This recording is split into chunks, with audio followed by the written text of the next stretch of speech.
De dos peligros debe cuidarse el hombre nuevo, de la derecha cuando es diestra y de la izquierda cuando es siniestra. Palabras de Mario Benedetti. Bienvenidos a Cara a Cara. Hoy vamos a hablar del auge de la extrema derecha en Europa y sus posibles efectos futuros. Bienvenidos a Cara a Cara.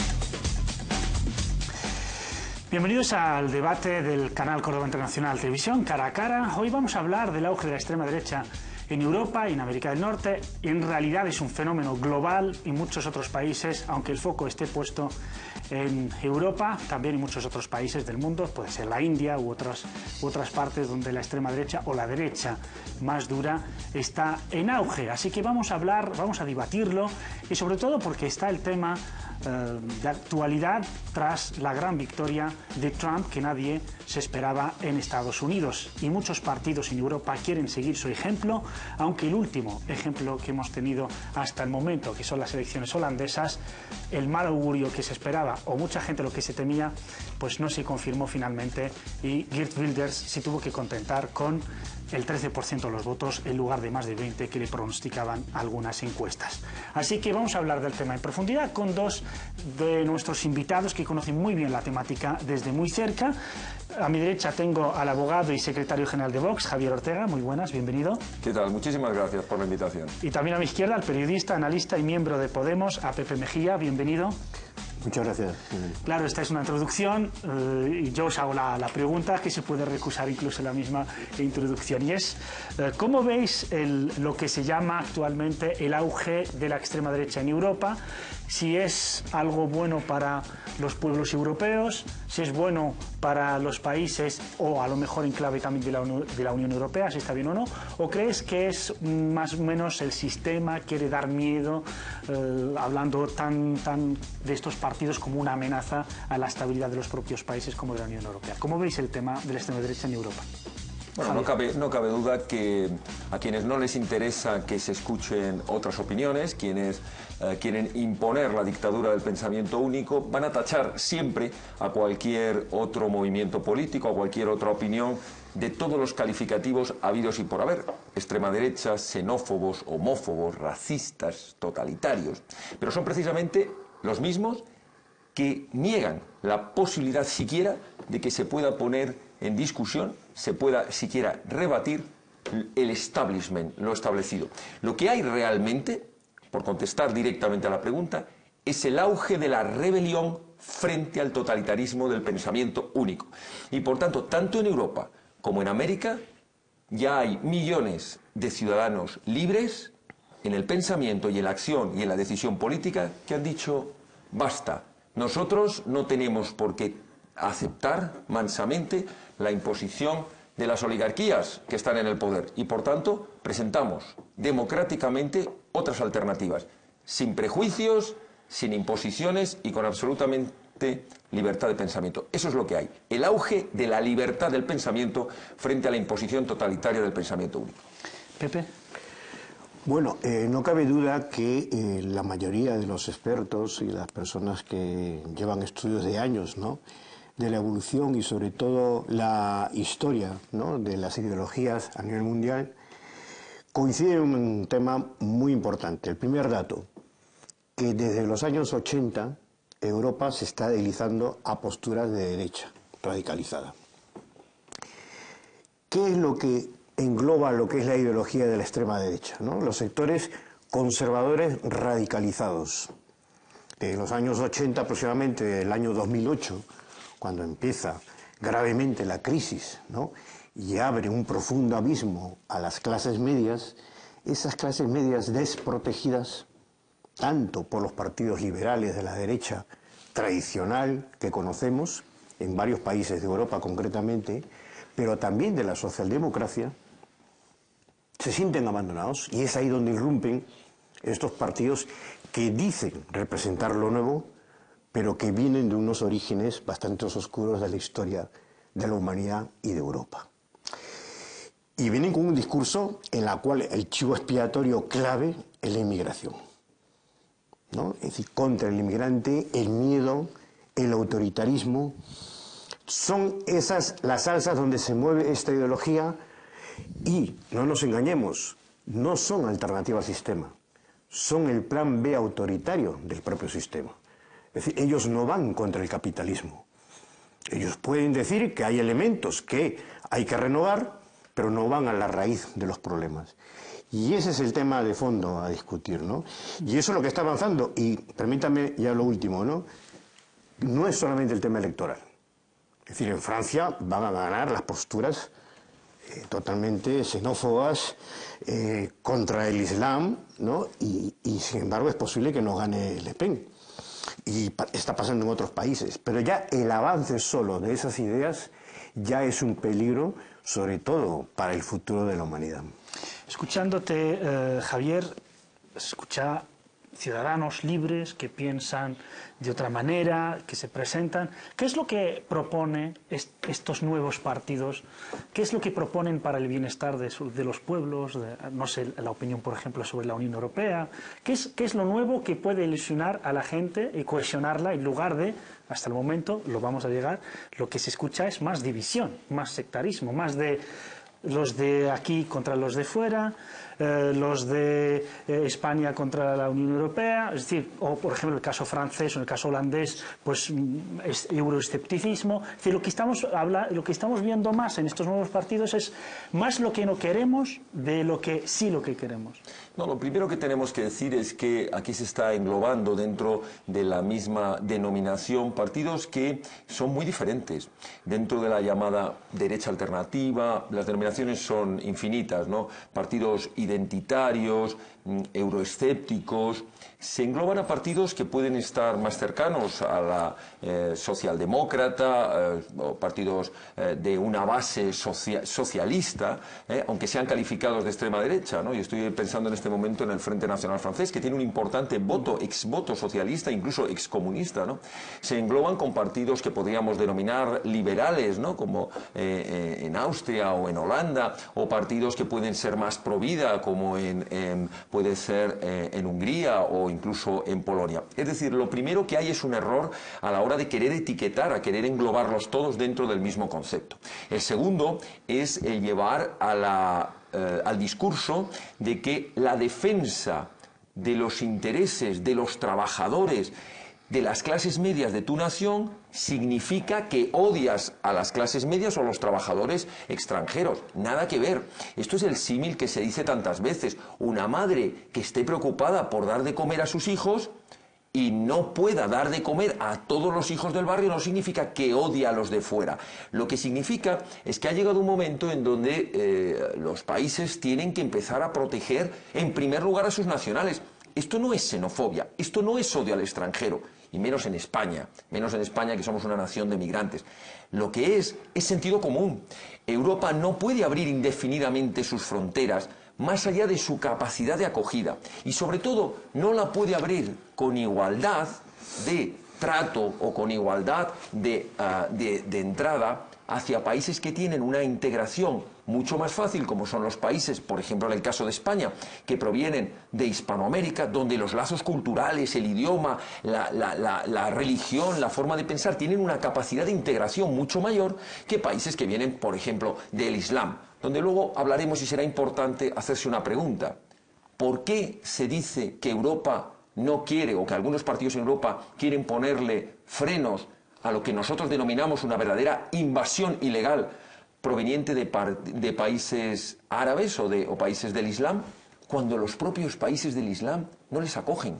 Esto es una cosa curiosísima.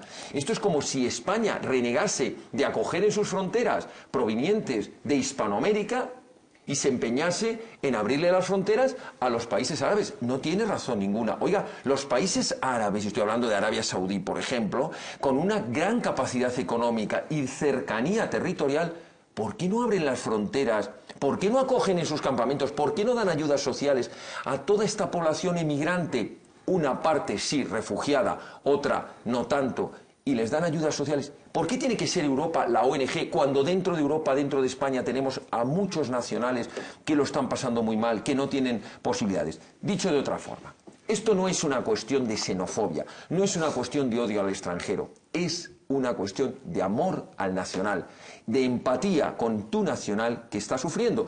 Ojalá pudiéramos dar de comer a toda la humanidad, ojalá pudiéramos acoger con ayudas a toda la humanidad. Lo único que no puede ocurrir es lo que está ocurriendo en España. Lo que no puede ocurrir es que el 80% de las ayudas de vivienda, las ayudas de guarderías, se estén otorgando a emigrantes y no se estén otorgando a nacionales. Perdón, termino. Eso es un dato erróneo. No es erróneo. Que es mentiroso. No. Perdona, pero es verdad. Pero los no. datos están ahí. El Instituto de la Vivienda, sus criterios son socioeconómicos, no son de origen, si eres nacional. Perdón, pondré dos ejemplos. Uno en el País Vasco, otro en la Comunidad de Madrid. Bien distintos los partidos que gobiernan. Sí. País Vasco. Nosotros en campaña electoral pusimos encima de la mesa del debate a dónde iba el porcentaje, rondaba el 70% de las ayudas concedidas por el gobierno vasco. Era prácticamente el 72%, creo recordar, de las ayudas para vivienda. Incluso hasta para, que a mí me dejó sorprendido, vivienda, guardería, ayuda de alimentación. Incluso me sorprendió que había temas de adquisición de móviles para población proveniente del Magreb. Bien, y en cambio, y además, en la Comunidad de Madrid publicamos la lista de los beneficiarios de las ayudas para la adquisición de viviendas, y de 160 provenían de emigrantes de países árabes y no eran españoles. Estos son los datos reales, aunque se estén ocultando. Entonces, pero son criterios para que porque una cosa es hacer propaganda ideológica, yo no estoy como haciendo partido. Propaganda. No, estoy dando datos. En el País Vasco, en la Comunidad de Madrid o en la comunidad que sea, cuando se otorgan las ayudas sociales, se otorgan por razones socioeconómicas de que estas personas necesitan ayuda o porque tengan una nacionalidad concreta. Se pone un criterio económico, pero tiene un plus de el hecho de ser emigrante. Y por tanto, ayer me contaba el presidente de una asociación de personas con discapacidad, con minusvalía, de Salamanca, que un hijo suyo recibe una ayuda de 300 euros por estar en un centro especial. Y dice, el resto lo tengo que poner yo, hasta los 1.300 que cuesta. Está rodeado de compañeros que reciben íntegramente los 1.300 euros porque tienen la condición de población con riesgo de exclusión, es decir, extranjeros.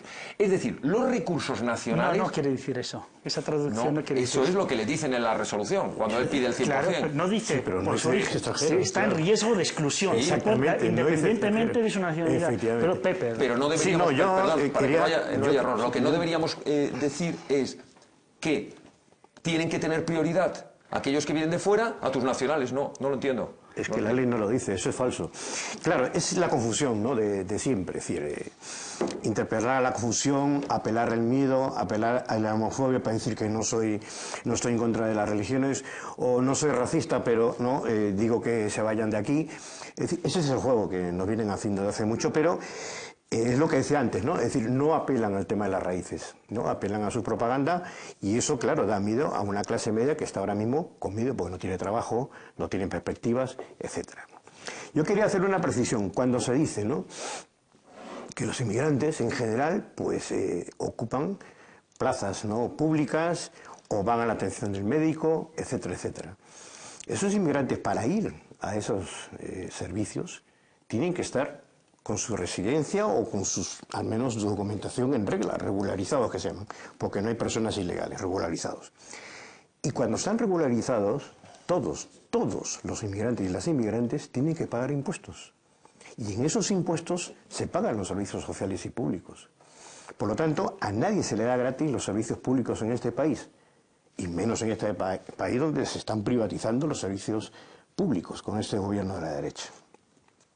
En cuanto a los dineros, se dice que hay mucha subvención para inmigrantes, confundiendo el tema inmigrante con la población que está con escasos recursos, pero es en general, es decir, que eso no es que sean inmigrantes, pero curiosamente, ¿no?, ayer nos enteramos que el señor Rajoy ha dado subvenciones por más de 1 millón de euros a ONGs, asociaciones y colectivos ultraderecha y católicos, xenófobos y racistas.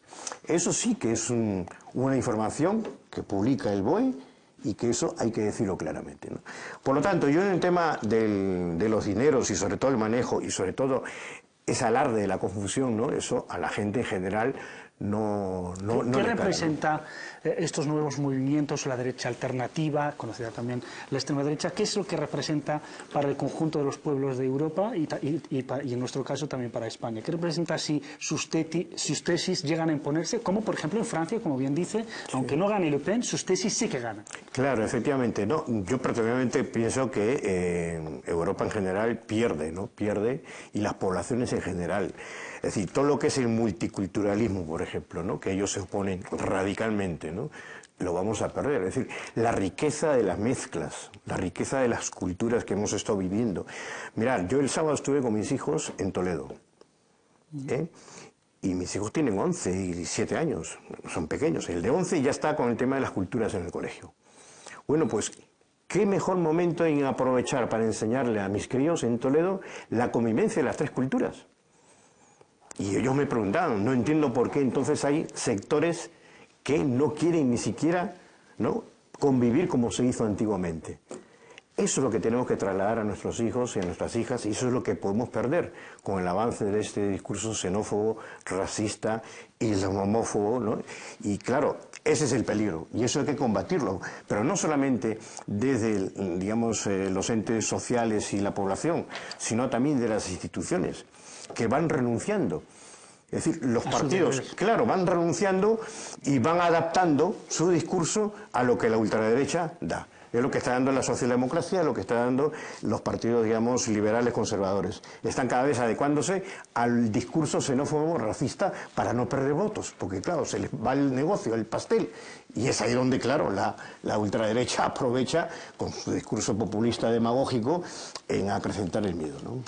De hecho, hoy hablamos de la extrema derecha o de la derecha alternativa. En el programa anterior hablamos de la crisis de la izquierda, de cómo la izquierda... de la extrema izquierda, que se olvida que es la que existe realmente. No, la crisis es de toda la izquierda, de la extrema y de la menos extrema. No, es que de la extrema izquierda no se habla nunca, y a mí me llama la atención, porque precisamente lo que sobra por toda Europa son grupos de la más radical extrema izquierda. Es decir, aquellos que, por ejemplo, nos atacan en las universidades cuando queremos presentar un libro, como nuestra compañera Alicia Rubio, aquellos que se ponen pasamontañas y queman contenedores en Barcelona o en Burgos, en el Gamonal. Es decir, esa extrema izquierda radical, totalitaria y absolutamente antidemocrática, de esa no se habla nunca. No, pero se habla de la aquí, extrema derecha, que yo realmente, hay veces que me pregunto, para cuatro gatos que son, pegando 4 gritos en una calle, no representan nada comparado con los movimientos promovidos de manera radical por la ciencia. Dicho de otra forma, parece que hay una aceptación de que el marxismo totalitario es bueno y que los totalitarios nazis, esos son malos. Y yo digo, nosotros decimos desde Vox, que lo que hay que estar es en contra de todos los totalitarismos, sea del marxista-leninista, sea del neonazi, del fascista. Hay que estar en contra de los totalitarios. Entonces, y no poner etiquetas. ¿estás de acuerdo solo, ¿no? con Mario Benedetti cuando dice que hay que tener mucho cuidado con la derecha más diestra y la izquierda más siniestra? Totalmente de acuerdo. Con la frase, con la que la pregunta que te hago es, antes hacías una referencia, evidentemente, a los hijos, ¿no?, de la madre. La patria es la madre, sí, bueno, y que la prioridad... Sí, la prioridad la tienen los hijos, y si uno puede alimentar más allá de los hijos, pues lo hace generosa y solidariamente.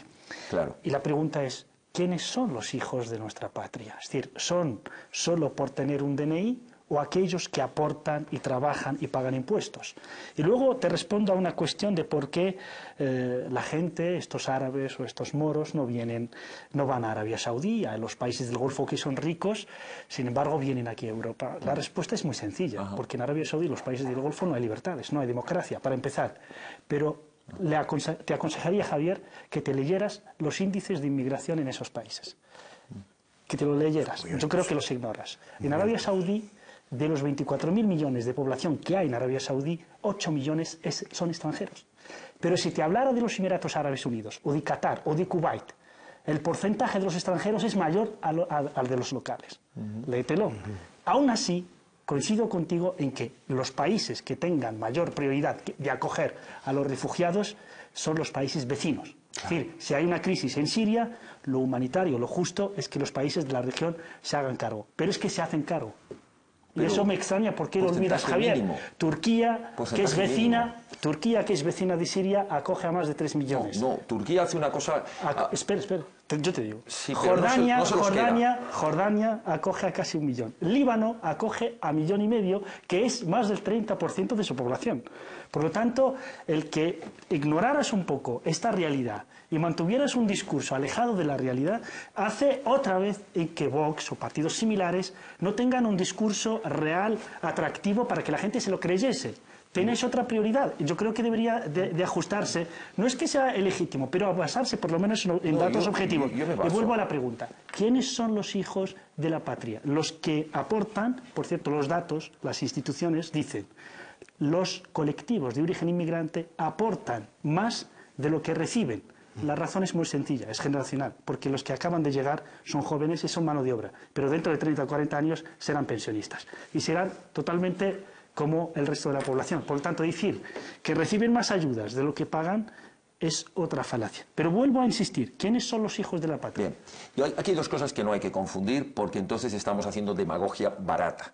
La primera, confundir el rechazo a la emigración ilegal con el rechazo a la emigración. Es importante. España y nosotros como partido español estamos profundamente agradecidos a la emigración. Tanto a la emigración que viene a trabajar en España como a aquella emigración española que ha sido acogida a lo largo de la historia en toda Sudamérica y en Centro Europa. Por tanto, la emigración es buena y lo diremos 1000 veces. Siempre y cuando sea emigración legal y dentro de tus posibilidades nacionales, que es lo que algunos no quieren oír hablar. No existe el cupo indefinido, no existe la libertad indefinida de entrar en un país. No es verdad, eso es demagogia. Los países tienen una capacidad, todos en función de su capacidad económica, en su capacidad laboral, en su capacidad de ayudas sociales, una capacidad que una vez sobrepasada comienza a producir graves tensiones sociales. Porque si el país tiene, pongamos, un 20% de población en paro, como puede ocurrir en España, no puede absorber un 10 o un 15% más. No lo puede, no es una cuestión de xenofobia. Y segunda cuestión, respecto a los países árabes, para que no quede ninguna duda, ¿qué es lo que está haciendo Turquía? Turquía está haciendo algo que es muy peligroso. Es que está dejando entrar en Turquía para lanzar, como dijo Erdogan el otro día, a su fuerza de choque. Dijo y amenazó a Holanda, os mandaremos 15.000 emigrantes al mes.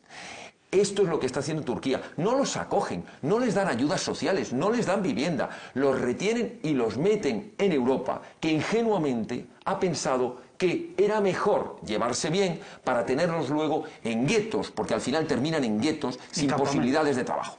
Nosotros lo que decimos claramente, que nadie nos va a dar lecciones en Europa. Nadie, absolutamente nadie, y menos los grupos socialdemócratas o populares, nadie nos va a dar lecciones de lo que es la solidaridad internacional, me refiero a los españoles, lo que es el humanitarismo y lo que es el respeto a la migración. Lo que tenemos derecho a decir es que mientras que en España las clases medias, sí, se están viendo absolutamente amenazadas por el globalismo y el mundialismo, claro que sí. ¿Sabe quién se están beneficiando de ese globalismo? Las multinacionales, que están teniendo, primero, la deslocalización de empresas nacionales que se están marchando a Asia. Y segundo, mano de obra barata que viene de fuera para engordar sus arcas.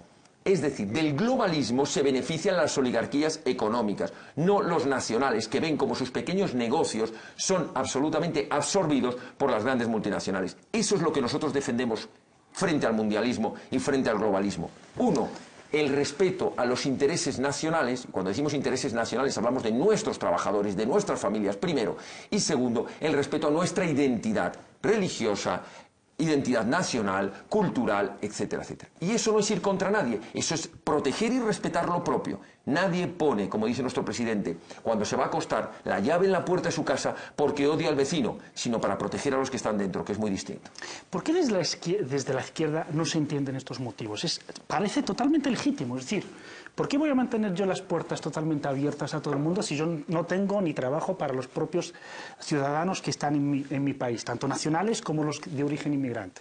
Luego también, ¿por qué la izquierda se despreocupa de la identidad? ¿Por qué no protege? ¿Por qué no fomenta la cultura española, la identidad española, para que se conserve la identidad, que es lo que hace realmente que España sea diferente en el mundo y pueda decir quién es España y qué es España o quiénes son los españoles? ¿Por qué la izquierda intenta ignorar estos temas o, cuando alguien los defiende, los tacha ya de fascistas? Bueno, hay un tema que hay que partir del marco europeo, ¿no? Por un lado, desde Europa hay que reconocer y hay que ir hacia atrás, ¿no? Hacia la historia y saber el origen de Europa. Europa tiene un origen de Estado hacia abajo, hacia pueblo, no de pueblo hacia arriba. Empezamos ya mal, porque claro, si un proyecto de tal envergadura no implicas a los pueblos en su construcción económica, social, política, y en sus inicios ya dice señaladamente que es mercantilista, claro, nos metemos en un callejón bastante complicado, donde prima la mercancía, prima el dinero sobre las personas. Ese es el tema de fondo, que hace desequilibrios sociales y económicos en las poblaciones. Es decir, lo que Europa ha fracasado es en dar digamos, un bienestar al conjunto de Europa, hablo a las poblaciones. Y eso, claro, ha hecho crack, ha hecho crisis en el 2008 que señalaba antes. ¿Qué pasa con la inmigración? Claro, la inmigración no es de ahora. La inmigración de los fenicios y de mucho tiempo, siempre ha habido inmigración. ¿Y en base a qué? El intercambio cultural, el intercambio comercial, pero también cuando empiezan las ETNS, las empresas transnacionales, les interesa por la mano de obra barata. Y entonces los países europeos abren la mano en función de sus propias necesidades, egoístas, mercantilistas y en favor de su propio mercado. No por un afán humanitarista. No es que seamos solidarios toda la vida. Eso es mentira, es una falacia. Aquí funcionan en cuanto a beneficios. ¿Yo puedo ganar? Pues mira, yo contrato a la empleada doméstica árabe o latinoamericana por 200 euros y que me trabaje todo el día. Y que yo a las 4 de la madrugada vaya al chalet y me sirva copas a mis amigos pijos de la Sierra Norte de Madrid. Eso se está dando ahora. O les retiran el pasaporte para justamente aprovecharse y no poder salir fuera ni denunciar los temas. Y cuando denuncias, la solución no es ir a juicio, sino la expulsión. Esa es la realidad.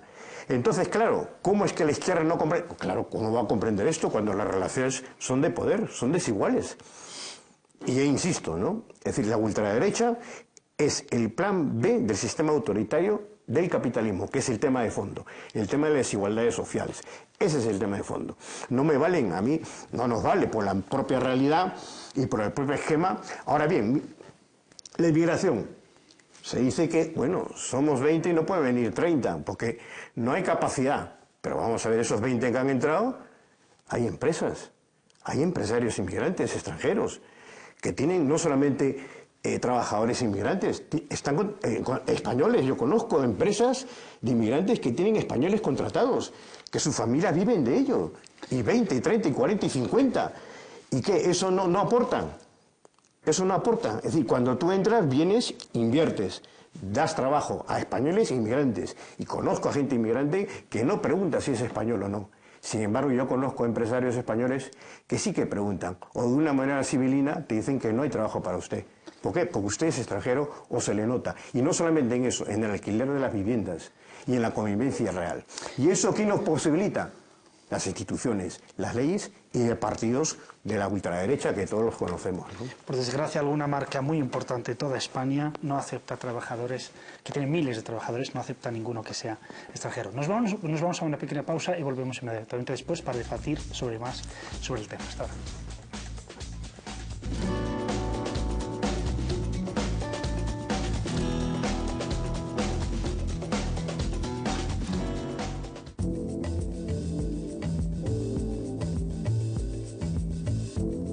Uno de los procesos más importantes en la formación de la infancia es el aprendizaje de una lengua. Gracias a la lengua, los seres humanos somos capaces de categorizar el mundo en el que vivimos y comunicarnos con nuestros semejantes.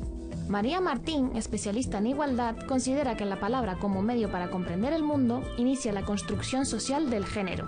la carga de aprendizaje y expectativas jerarquizadas que asumimos las mujeres y los hombres por el hecho de nacer de uno u otro sexo.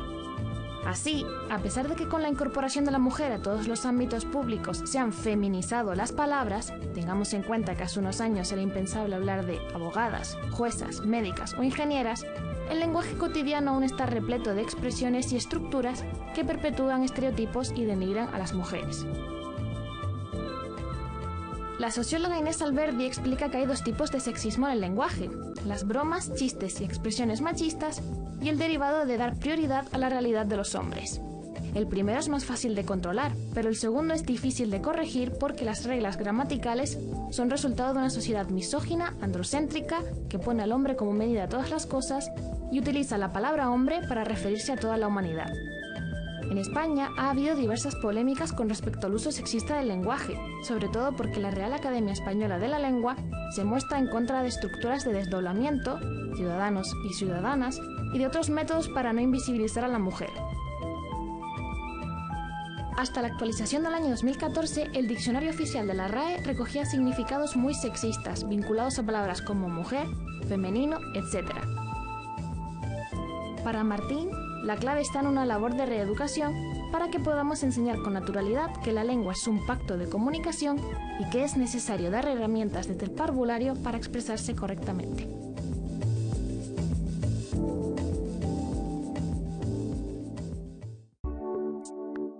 Un grupo de científicos ha encontrado una manera eficiente para convertir el dióxido de carbono en etanol a temperatura ambiente usando materiales comunes. Esto permite eliminar el CO2, uno de los principales causantes del efecto invernadero de la atmósfera.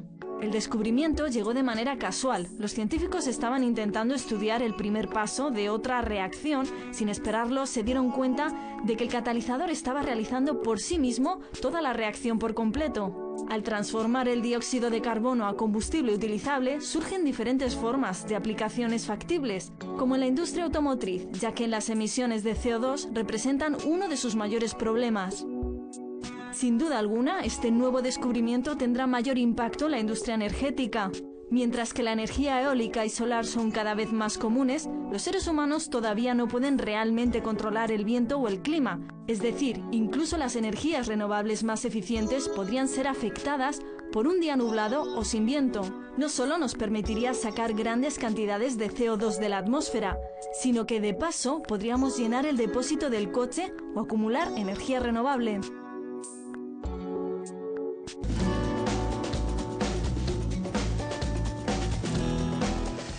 Bienvenidos de vuelta a este Cara a Cara de hoy que dedicamos a la extrema derecha o a la derecha alternativa, o llámenle ustedes como quieran.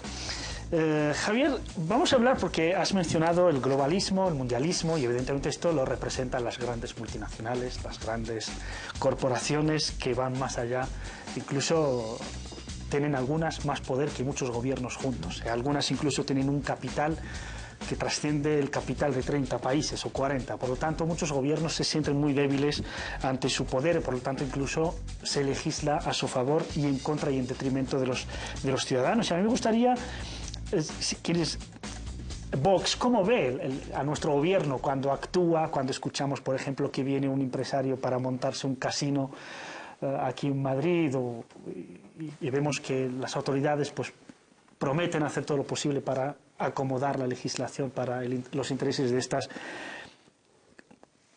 ¿Cómo vemos? Porque en realidad, ¿qué es lo que amenaza la identidad de los españoles? Y aquí vuelvo a enlazar entre ambas cosas. ¿Qué es lo amenazan los colectivos que vienen a trabajar, a aportar al país, o las grandes multinacionales que imponen estilos, culturas, en realidad, y que intentan disolver o limar o incluso anular las características típicas de cada región, de cada país, de cada pueblo? Sin lugar a dudas es un debate importantísimo y que tenemos que ponerlo permanentemente encima de la mesa, porque es verdad que la población trabajadora legal no solo no es un perjuicio, como decía, sino que es un gran beneficio para la nación. Entonces nos tendríamos que preguntar quiénes se están beneficiando del globalismo. Nosotros repetimos una y cuantas veces sea necesario que en la Europa actual los partidos, los movimientos de ideología de izquierda han traicionado a los trabajadores poniéndose al servicio del globalismo, de la deslocalización de las empresas para beneficiar a las grandes multinacionales, a los grandes poderes. Y a su vez, la derecha tradicional, si hablamos de Europa, el Partido Popular, han traicionado lo que decían defender, el concepto de nación, para ponerlo al servicio del mundialismo.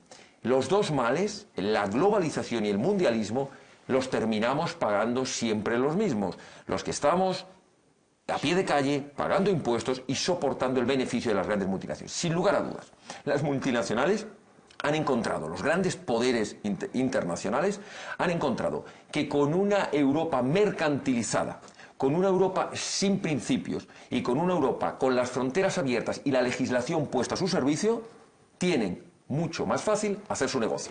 Y por no obviar la pregunta, ¿qué se ha hecho desde los gobiernos de España? Desde el gobierno del Partido Socialista o desde el gobierno del Partido Popular. Ponerse de rodillas ante las políticas provenientes de Bruselas. No se ha defendido desde el mismo origen de la entrada de España a la Unión Europea los intereses nacionales.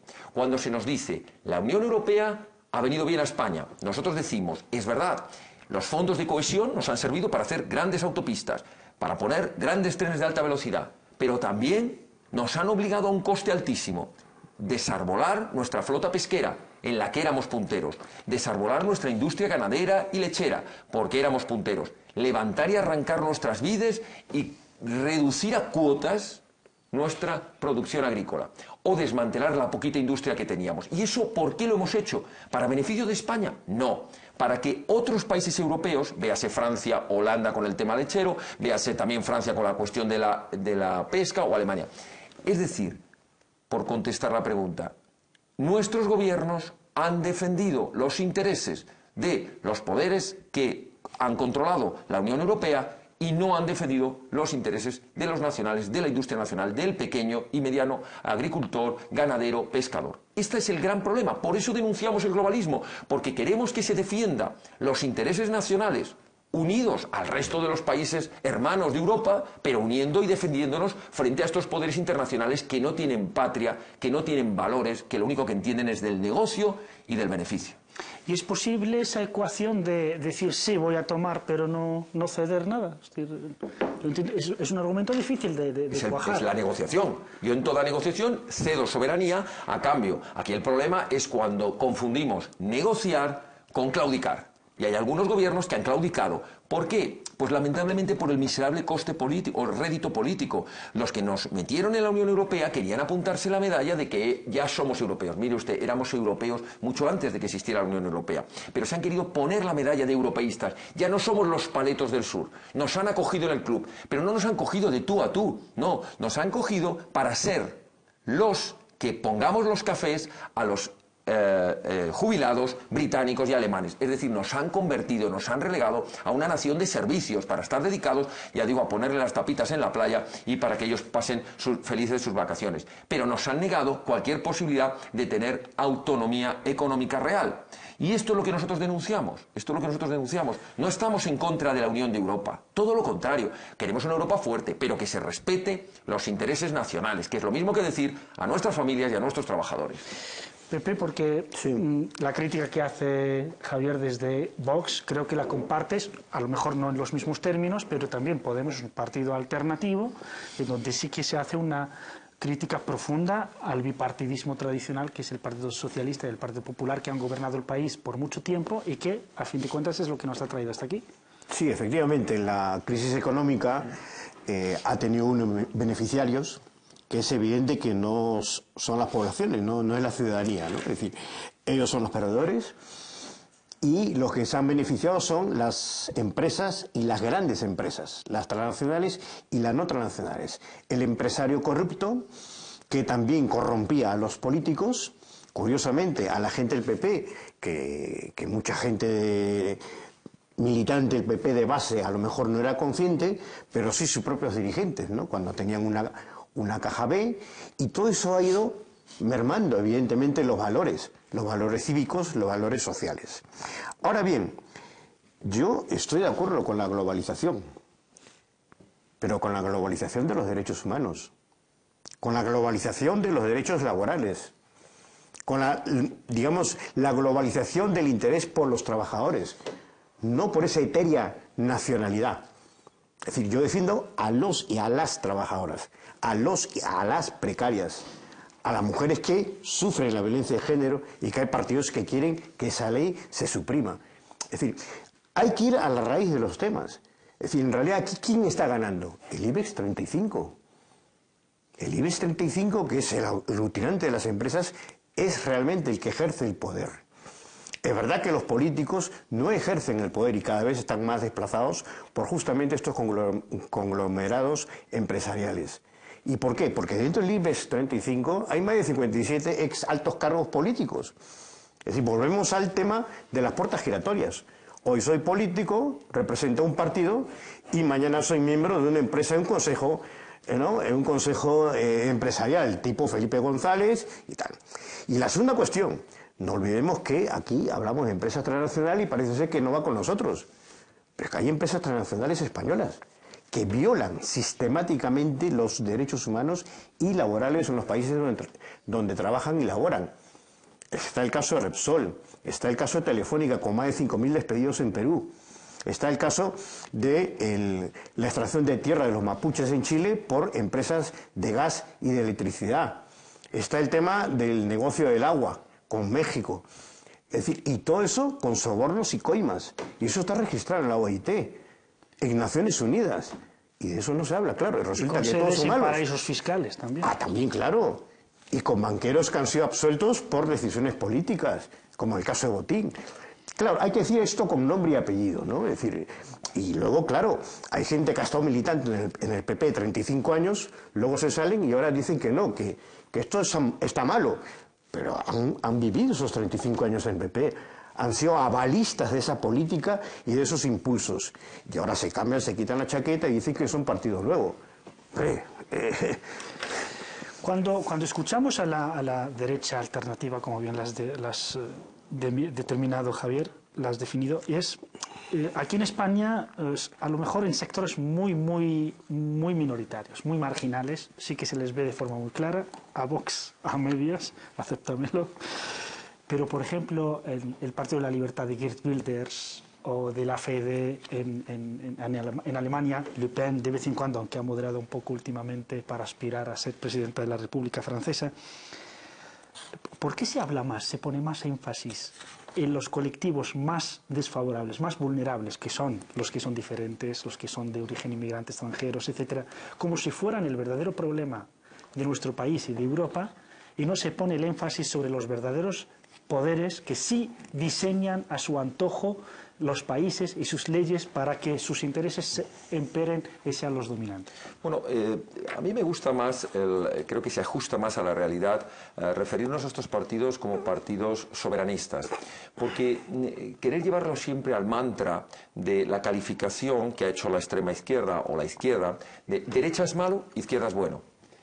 Totalitario de derecha es malo, de izquierdas es el poder del pueblo. Pero desde la derecha se hace lo mismo. Si eres de derecha, claro, es que eres bueno, si eres de izquierdas es un insulto. Sí, pero todos hablan de la Europa de la extrema derecha. Y yo creo que es un concepto equivocado, porque realmente la definición de estos partidos, que como he empezado en el programa, son muy diferentes entre sí, no estaría tanto en calificarlos de ellos, sino partidos soberanistas, defienden la soberanía nacional. O identitarios, hay quien utiliza la identidad nacional como cuestión primera. Desde una calificación más global sería esto del soberanismo. A mí ha habido dos cuestiones rápidas y enseguida contesto la pregunta. La primera, lo de las finanzas, coincido con mi contertulio, que aquí los grandes poderes financieros, las grandes multinacionales económicas y los poderes económicos se han beneficiado. Pero claro, cuando pongamos ejemplos, hagámoslo con justicia y hagámoslo con transparencia. Hombre, no hablemos de la banca española y hablemos del Partido Popular, del que yo no voy a dedicar ni un minuto en defenderlo, pero digamos las cosas reales. La banca española ha estado, o una parte de la banca española, seamos justos, ha estado absolutamente corrompida, especialmente las cajas de ahorros.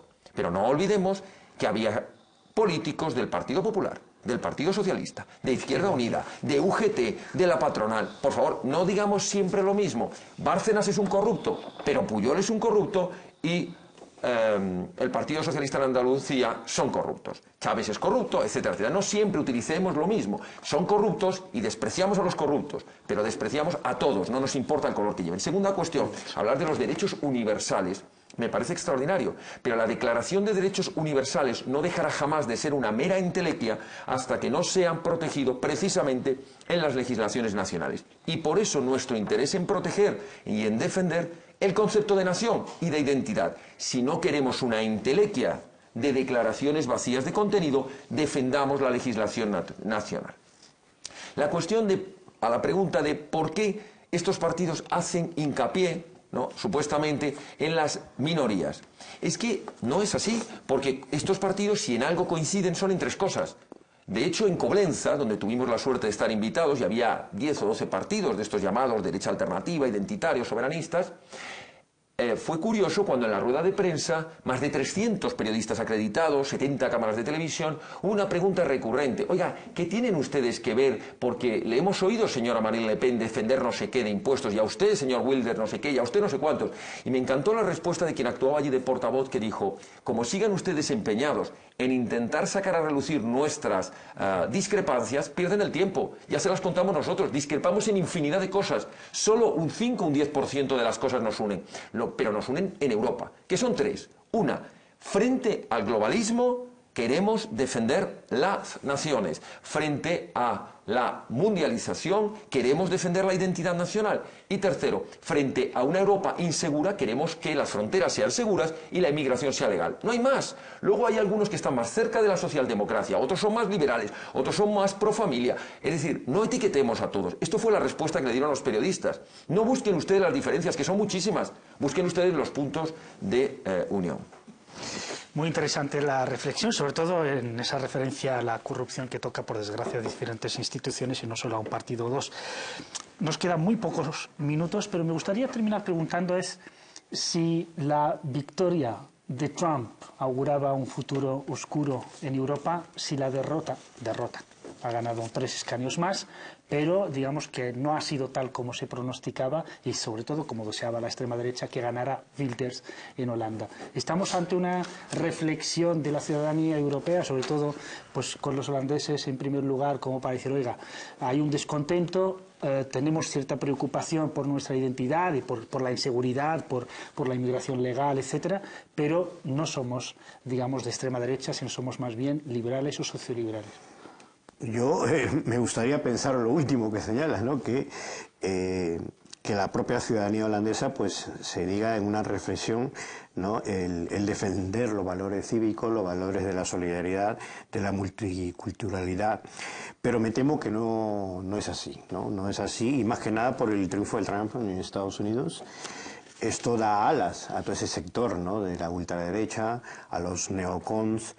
Y bueno, pues es un peligro, ¿no?, para el tema de los derechos fundamentales, para el tema de las libertades, para esa apertura que queremos, ¿no?, y sobre todo esa mezcla que deseamos.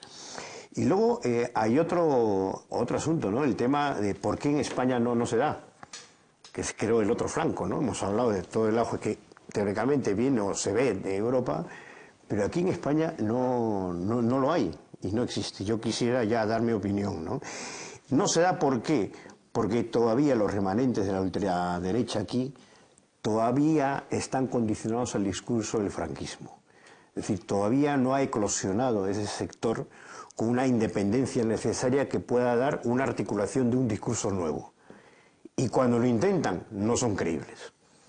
Y es por eso que ese sector no ha avanzado aquí. Lo ha ocupado, o en cierta medida, ¿no?, el sector de Podemos, ¿no? O intenta ocuparlo, porque tampoco todo esto está definido, ¿no? Intenta ocuparlo ese sector de las clases medias totalmente abandonadas, etcétera, que la socialdemocracia, en fin, lo que hemos dicho antes. Por lo tanto, yo creo que por nuestra parte es un alivio, en cierta medida, pero hay que estar atentos, ¿no?, porque ese discurso es muy peligroso, lo estamos viendo en los barrios, ¿no?, la penetración en nuestros barrios, por ejemplo, concretamente en Aluche, ¿no?, hay bandas allí que solamente quieren alimentos para los españoles y van a una multinacional que, por cierto, le da beneficio y solamente alimentos para los españoles, como si los otros no tuvieran hambre o no tuvieran necesidades, y así lo fuera. No es ese el discurso. Y hay fuerzas políticas que avalan esa línea de actuación y eso es peligroso, ¿no? dejo la misma pregunta que le hago y luego termino con una pregunta para ambos y nos vamos. Que es, seguimos con la misma pregunta. Que Sí, a mí una cosa que me llama la atención y es que se habla de la derrota de Wilder. No es verdad, no es verdad. Y no es verdad porque Wilder, en primer lugar, ha pasado de la tercera fuerza política a la segunda. Ha tenido el partido que ha tenido mayor incremento en el porcentaje de votos. Pero lo más importante de todo, el que ha ganado las elecciones ha sido acaparando en los últimos días, deprisa y corriendo, el discurso de Wilder. Cuando ha hecho la maniobra el presidente de Holanda de negarle la entrada a 2 ministros de Turquía, cuando rápidamente sus directores de comunicación han lanzado todo un mensaje en redes sociales, nosotros holandeses os protegeremos de la invasión islámica, ¿qué es lo que han hecho? Han recogido la bandera que lleva Wilder defendiendo 13 años. Por tanto, es un espejismo. La sociedad holandesa, machacada por los medios de comunicación, de que Wilder es la extrema derecha, el fascismo, se va a comer a los niños. Y resulta que el mismo discurso de Wilder es el que ha cogido el presidente para no pegarse el batacazo que estaba previsto. Y no hablemos nada del batacazo que se han pegado el Partido Socialista y los partidos de extrema izquierda. Y ahora hablemos de Trump. A Trump lo machacaron literalmente en las encuestas. A Trump lo machacaron los medios nacionales e internacionales. Trump iba a ser repelido absolutamente por el voto hispano, fue el más votado en el voto hispano. Iba a ser rechazado por el voto afroamericano, fue el más votado. A Trump no lo votaba un solo mexicano y los que están dentro dijeron, claro que sí, porque somos legales, pagamos impuestos, hemos entrado bien y no queremos la avalancha que hay. A Trump le acusaron de que iba a levantar un muro, 1.300 kilómetros levantados ya por los anteriores. La gran mentira de los medios de comunicación y la que a mí me encantó, lo reconozco. En cuanto llegue Trump a la Casa Blanca, la bolsa y los valores caerán. Y América entrará en una gran depresión. Pegó un subidón en la bolsa que tocó el techo. Esto es lo importante. La mentira de los medios de comunicación y la estigmatización. En Holanda, y va a pasar ahora en Francia, y ojalá tengamos en esta misma mesa un debate sobre Francia. Le Pen se va a comer a los franceses.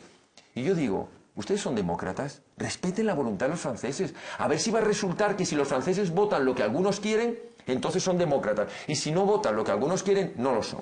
Y termino, perdón, con la cuestión de los alimentos. 2 segundos nada más. Ha dicho el contertulio, hay asociaciones que, por lo visto, solo dan alimentos a los que son españoles. Pues debe ser en contraposición a la cantidad de instituciones, empezando por la Cruz Roja, que cuando vas a pedir una ayuda y nos consta desde Vox y dices que eres nacional, te dicen, no, esto es solo para migrantes. Es que los recursos que se están dedicando desde instituciones públicas y desde algunas asociaciones o ONGs para ayudar exclusivamente a los emigrantes es un porcentaje elevadísimo y se olvidan de que también hay españoles que están pasando hambre para llegar a... Entonces, hay que hacer ayuda, claro que sí, pero es que a lo mejor algunos han decidido que hay que contrarrestar un poquito la balanza porque solo se da ayudas a los emigrantes. Que la Cruz Roja priva a los nacionales necesitados la Cruz de ayuda. Roja saca... Y no van y no lo denuncian. Yo creo que No dice usted no nacional, no, y cuando quieran hacemos la prueba. Usted va a la Cruz Roja y dice ayudas para, y pone condición, ayuda a la vivienda, tiene que acreditar que es inmigrante sin papeles, no sé cuántos. Y tú vas como español y te dicen, no, porque usted ya es nacional, usted busque otras ayudas por otro lado. Vamos, que volvemos a lo mismo. Esto es La importante. Cruz Roja priva a los nacionales de las ayudas necesarias y solo Y muchas asociaciones... que conste la acusación Que contra conste la la Cruz que Roja. conste. Termino la pregunta tomando justamente la última polémica de los últimos días en las elecciones en Europa. ¿A qué viene Holanda. Holanda. ¿A qué viene tanta fobia al Islam? Y os hago esta pregunta y la enlazo con otra, que tiene mucho que ver con Geert Wilders justamente. Y es... Si la fobia que tiene la extrema derecha en Europa al Islam es una fobia justificada, razonable, o es alimentada por ciertos sectores, como en el caso de Wilders, con unas relaciones con el mundo sionista muy evidentes, muy claras. Es decir, no está respondiendo a una agenda propia, nacional, de los intereses de los holandeses, sino a los intereses de Israel y de los lobbies pro-israelíes. Bien, adelante, adelante. No, yo creo que sí, que es evidente que hay una parte de eso, ¿no? Que responda a los lobbies, eso está clarísimo. Pero lo más importante, la ultraderecha necesita de chivos expiatorios. Entonces, un tema es la inmigración, otro tema es contra el Islam. Y luego la mezcla, que es lo que más les gusta, es decir, Islam y terrorismo, ¿no? Antes era Gaddafi y Libia, ¿no? Era lo mismo, terrorismo, pero bueno, se iban a Mallorca y se abrazaban ahí a Aznar y Gaddafi no pasaba nada. Se regalaban caballos. Claro, entonces, o tenían negocios y tienen todavía negocios. Pero bueno, esa es la farándula y entonces en esa mezcla lo que gana es el racismo, la xenofobia. Y sobre todo con esos elementos agitan a la opinión pública a través de sus medios de comunicación, que son muy fuertes, ¿no? A través de las redes también ellos funcionan. Y es por eso que al resto de la ciudadanía nos da mucho miedo, mucho pavor esa política, ¿no? No es una cuestión de odio, no es una cuestión de odio, es una cuestión de reciprocidad. Cuando Europa dice que hay que proteger el cristianismo, porque está en las raíces de la Europa propia... dice que hay que proteger... ¿Dónde lo dice? Cuando dice Europa, me refiero a los países, los partidos de los que estamos hablando, en Europa, no lo he explicado bien, cuando los partidos que dicen que hay que proteger al cristianismo, que hay que proteger la libertad religiosa, lo hacen en contraposición a quienes quieren imponer su religión. Y por tanto esto no es una cuestión de odio, repito el símil antes de la casa, no odias al de fuera, proteges al de dentro. Cuando se dice, y esto es importante, que lo que necesitamos en Europa es que no haya una imposición proveniente de fuera, nadie puede entender esto como una xenofobia o como un odio al extranjero. ¿Pero qué impone? Hombre, cuando ha dicho mi contertulio, por ejemplo, se identifica Islam con terrorismo, yo le doy la vuelta. Yo digo, identifico actos terroristas con actos islamistas, porque la inmensa mayoría provienen precisamente de esto. No significa que no se rechace el terrorismo que no sea islamista, pero desgraciadamente la inmensa mayoría de los atentados que ha sufrido Europa han provenido de grupos terroristas islamistas. ¿Sabe que esa es la misma lógica que del ISIS? Es decir, la invasión no norteamericana... puedo tener jamás la misma lógica que el ISIS. Yo te digo que imposible. El ISIS dice que Europa, los cristianos y América son enemigos porque han invadido Irak. No es solo un atentado terrorista, han invadido Irak. Y un presidente elegido democráticamente como George Bush lo declaró cruzada. No son los cristianos los primeros que deben de levantarse y decir, oye, esto de cruzada no tiene nada, esto es una guerra del petróleo, y decirles a los iraquíes, a los musulmanes... Pero eso no justifica los actos terroristas en ningún momento. Pero estamos hablando de la misma lógica. ¿Sería lógico que los árabes odiaran a Europa y a América porque les han invadido sus países? No. Entonces, ¿por qué está suscitando la misma lógica? Porque precisamente lo que se está produciendo es una entrada masiva de población proveniente del Islam, que su teoría, su ideología religiosa, porque yo no me niego a pensar que esto es únicamente una cuestión religiosa, hay detrás una cuestión política, es la de la imposición del Islam. Pero si solo hay que escuchar a sus líderes, tomaremos el Andalus, invadiremos estás Europa. Confundiendo a los colectivos musulmanes europeos con el ISIS. Pero no, yo no he dicho eso. Yo lo que no he dicho eso, por Dios. Pero está diciendo sus líderes. ¿Qué líder musulmán dice que hay que imponer el Islam a los europeos? ¿Qué líder musulmán? Todos los líderes musulmanes. Dime uno. Que no, si no es necesario. No me sé los nombres, entre otras cosas, porque no sé árabe. Claro, pero evidentemente... El rey de Arabia Saudí, el rey de Marruecos, hagámoslo al revés. Sí. Díganme ustedes cuántos países islámicos aceptan la reciprocidad. Es decir, que vayamos a poner allí una iglesia o un monasterio. ¿Cuántos? Prácticamente todos, salvo Arabia Saudí. ¿Cuántos? Salvo Arabia Saudí. No, pero el resto, que... ¿sabe usted que las catedrales más antiguas están en Palestina, están en Siria, están en Irak? Sí, pero ¿qué está ocurriendo en Siria, precisamente? ¿A quién se está masacrando es a los cristianos? Hombre, no solo. A quien se está haciendo un genocidio es a los cristianos. Gracias a Lorena por tu amabilidad, porque nos han dado más tiempo. Bueno, yo solo, cuando no es para rebatir, sino solo para poner justamente los datos, porque la lectura a veces puede ser tergiversada. Pepe Mejía, periodista, analista y miembro de Podemos, muchísimas gracias. Gracias a ti. Y Javier Ortega, abogado y secretario de Vox, muchísimas gracias. Muy amable, muchas gracias. Y a ustedes, muchísimas gracias por acompañarnos un día más, y muchas gracias también a Coldo, el realizador, también a la editora Almudena por aguantarnos un tiempo más, que siempre nos salimos del tiempo. Muchas gracias, hasta el próximo programa, sean felices, hasta entonces, en paz. Pues muchas gracias.